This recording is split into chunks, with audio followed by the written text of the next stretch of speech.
Viewers, पहले मैंने आपको बगले दिखाया, अब मैं यहाँ पे आ गया हूँ। ये भी दरिया झेलम का एक पॉट है। यहाँ पे खोली मंझ आपको दिखाऊंगा।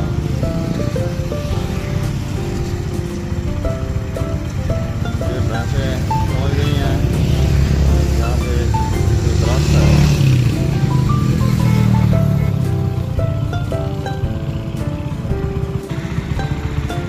बगला भगत पूरा दिन दरिया में मछलियाँ पकड़ पकड़ के, कीड़े मकोड़े खा खा के अब शाम को इधर आ गए हैं दरख्तों पे रात गुजारने के लिए।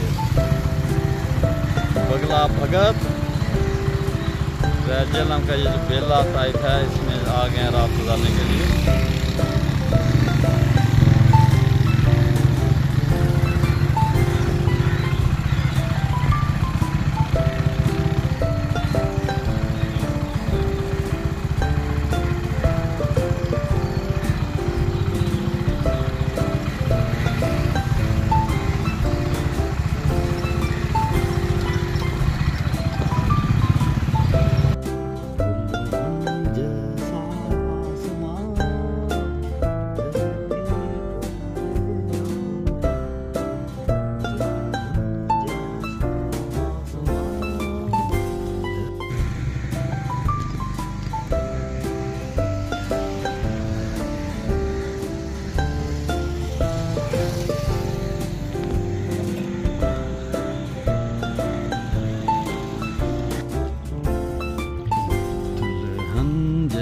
आसमान